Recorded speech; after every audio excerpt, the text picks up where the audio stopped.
ঘটনাটি আমার এবং আমার নানুর পরিবারের সাথে ঘটা। আমার জন্ম 1999 সালে। বড় আপু এবং আম্মুর কাছে শোনা যে আমি ছোটবেলায় একা একাই খেলা করতাম আর এভাবে খেলতাম যেন আমার সাথে একজন খেলছে। যখন একটু বড় হয়ে বোঝা শিখি তখন আম্মুর কাছে আম্মুর দাদার ব্যাপারে কিছু শুনি। ঘটনা 1। আম্মুর দাদা অনেক পরহেজগার মানুষ ছিলেন এবং তার সাথে নাকি জিন ছিল, কিন্তু সেগুলো সে পালতো না, কিন্তু তার সাথে থাকতো।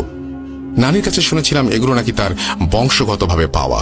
তাদের বংশের মধ্যে যে কেউ একজন বা দুইজনের সাথে ওই জিনের বংশের কেউ না কেউ থাকবে এবং তাদের সাহায্য করবে, কিন্তু তারা জিনের ওপর কোনো হুকুম চালাতে পারবে না। জিন তাদের ইচ্ছে মতো কাজ করবে।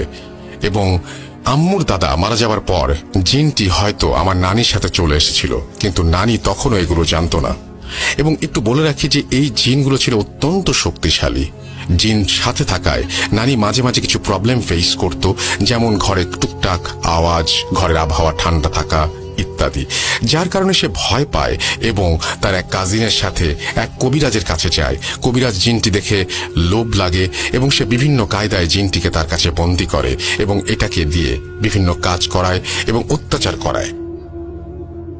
কিছুদিন পর নানি একটা স্বপ্ন দেখে যে কেউ একজন তাকে বলছে যে সে তো তার কোনো ক্ষতি করেনি, উপকারের জন্যই সে এসেছিল, কিন্তু সে কেন, অর্থাৎ আমার নানি কেন তার এত বড় ক্ষতি করলো এবং এই জন্য আমার নানিকে শাস্তি পেতে হবে। আমার পূর্বপুরুষের দোয়া ওভাবেই থাকবে, কিন্তু এই প্রজন্ম এবং তার পরবর্তী প্রজন্মের সংসারে কখনো কোনো উন্নতি হবে না এবং আমরা নাকি একদম ফকির হয়ে যাব।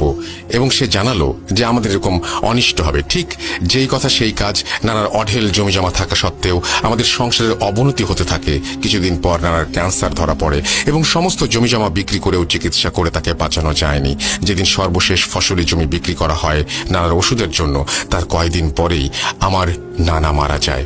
একে একে নানি তার সব মেয়ে বিয়ে দেন এবং সর্বশেষ এই পরিবারটি ঋণের চাপে পড়ে যায়, যা এখনো কাটিয়ে উঠতে পারেনি। আমার মামাদের সবাইকে দেখেছি, প্রত্যেকে ট্যালেন্টেড, কিন্তু তারা আজ পর্যন্ত কোনো উন্নতি করতে পারেনি।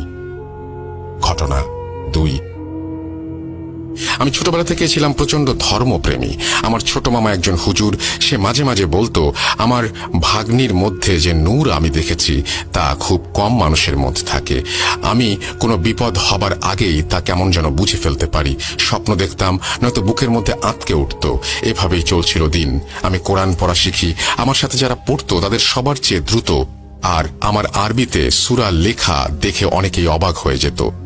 আমার বাড়িতে কিছু ঝামেলা হওয়ায় পড়ালেখা করতে আমাকে পাঠানো হয় রাজশাহীতে।